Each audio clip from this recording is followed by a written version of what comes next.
नमस्कार सभी लोगों को। इस वीडियो में मैं वर्ड के बारे में बताने जा रहा हूँ। चूँकि वर्ड का कहीं भी देखा जाए तो बहुत ज़्यादा महत्व होता है।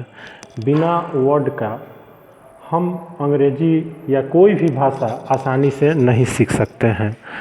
जैसे कि यदि शब्द है अंक, तो अंक को मार्क भी कहा जाता है, डिजिट भी प्रयोग होता है, एक्ट भी होता है अंग्रेजी में। लेकिन इन तीनों का यदि प्रयोग हम देखते हैं तो यदि कोई कहता है कि राम ने अंग्रेजी में अच्छे अंक प्राप्त किए, तो यहाँ पर हम डिजिट नहीं लिख करके मार्क्स का प्रयोग करेंगे। Ram got good marks in English. 3 अंकों की सबसे छोटी संख्या 100 है, तो 100 is the smallest number of 3 digit. यहाँ डिजिट का प्रयोग उपयुक्त होगा। इस नाटक का द्वितीय अंक अच्छा है। The second act of this drama is good.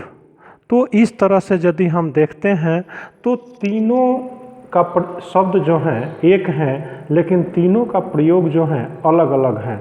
उसी तरह से फिंगर और टो दोनों अंगुली के लिए होता है, लेकिन फिंगर का प्रयोग और टो के प्रयोग में अंतर है। जैसे पैर की अंगुली के हिज टोज आर लॉन्ग, तो वहीं हाथ की अंगुलियों के लिए हम हिज फिंगर्स आर थिन का प्रयोग करते हैं। पतली के लिए थिन आया है यहाँ पर।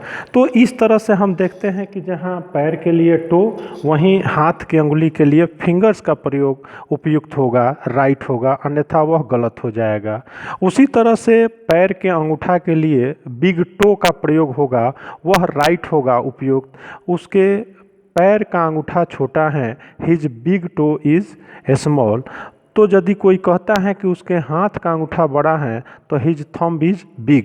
तो इस तरह से हम देखते हैं कि इसका प्रयोग अलग अलग सेंस में रहता है।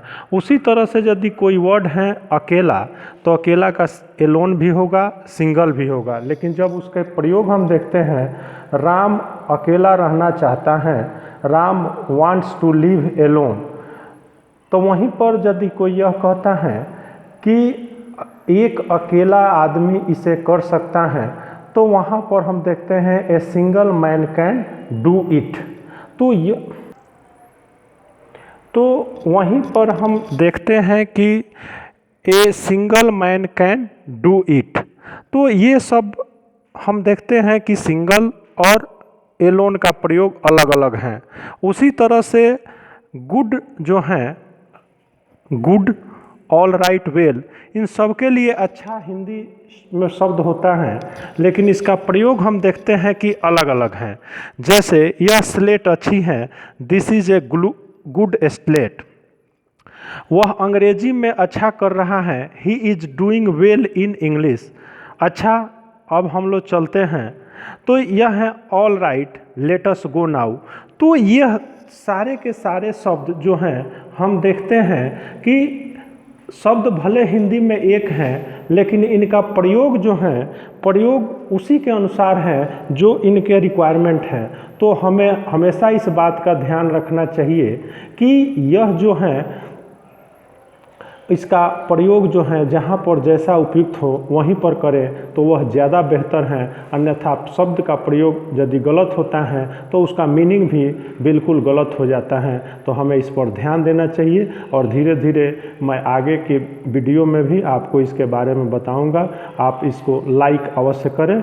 Okay, thank you.